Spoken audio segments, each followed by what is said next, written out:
Well, welcome out to Harker Heights High School. Getting ready for the ball game. Oh boy, I tell you what, the Bryan Vikings up for you tonight, and that district play continues on. But before we talk about the Vikings and everything, we got to go back to last week and that battle of the old Nolan Creek shootout, as I always called it, with Killeen High.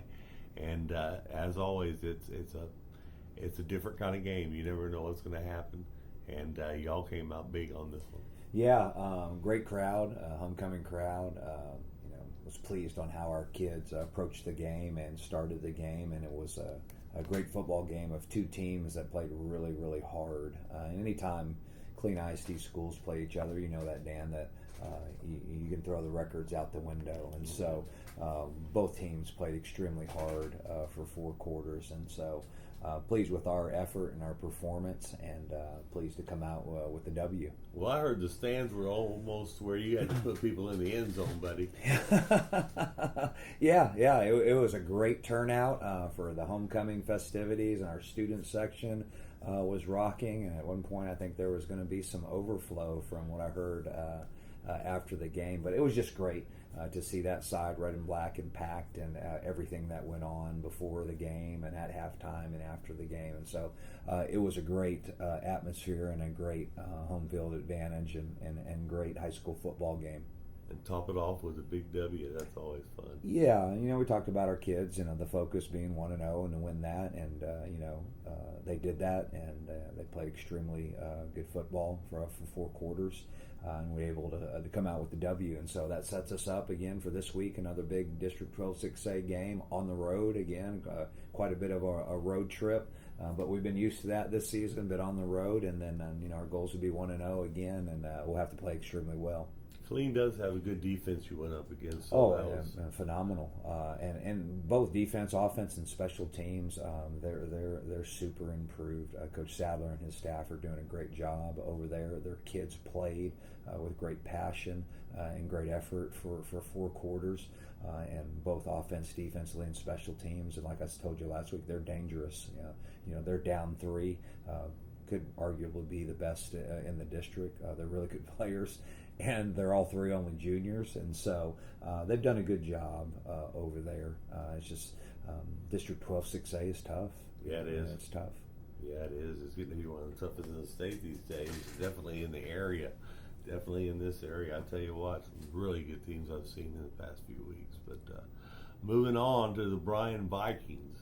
Are you going to come in healthy, Coach? Yeah, we've got a bunch of guys coming back. We're fortunate to get some guys into the game last game. I think they are going to have some guys coming back, healthy, both offensively and defensively, so you never know on that. But I'm pleased where we are, pleased with our health, pleased with our depth, and so we should come in with guns a-blazing and everyone ready to go for Friday night. Yeah, Hudson's about to hit 2,000 yards passing on the year. Oh yeah, he's doing a great job. Our entire offense, led by those guys up front.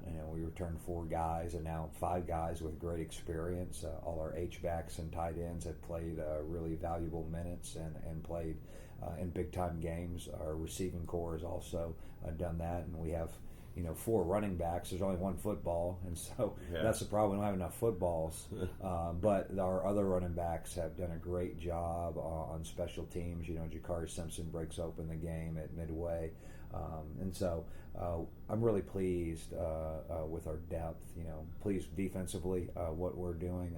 Coach Ritchie and Coach Culp and our defensive staff, and just the way our defense is playing. And we've also got some great depth there. Some kids that have come up from the JV and filled in some holes and perceived question marks at the beginning of the year.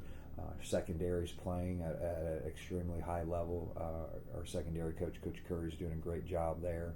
And then, Cooper Howard, our middle linebacker, had an unbelievable game last game. And so really proud of just the team effort and collectively what we're doing, offense, defense, and special teams.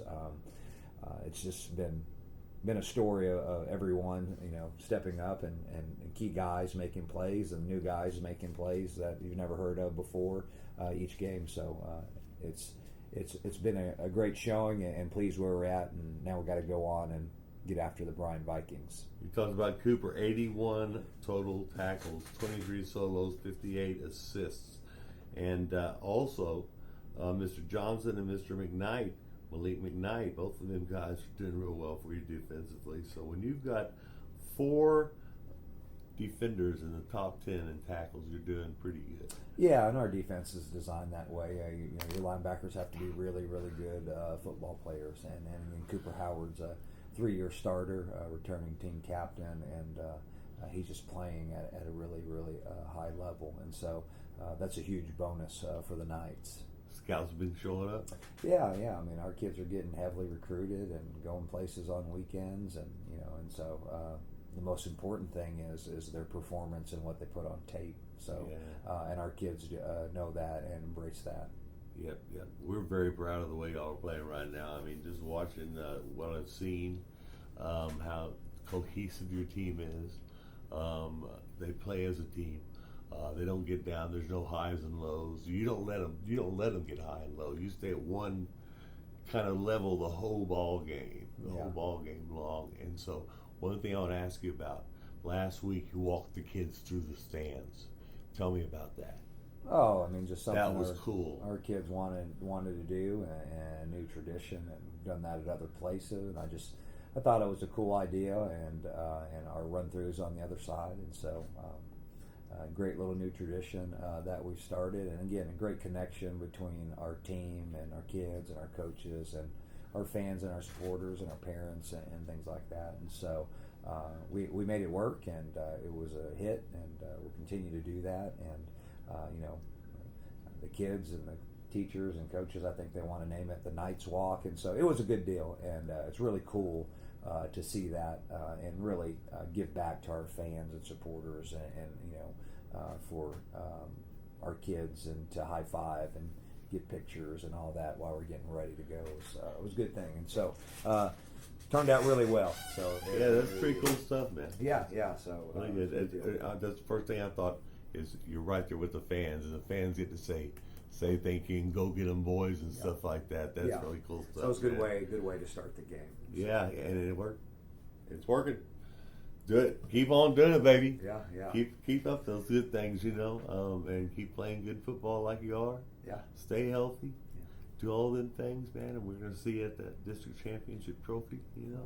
One game at a time, Dan. One game at a time. But you know me. So we'll try to play our best against Bryan, and then go on to the next. But we've got to play, like you've seen. Anybody can beat anybody in 6A, and anybody can beat anybody in 12-6A. So one slip up, it will get you. So we just look to be our best every day in each game, and hopefully we can do that as we get to Bryan. All right, we'll go take over the Viking ship, will you? Well, I appreciate it, Dan. Go Knights and rep the shield.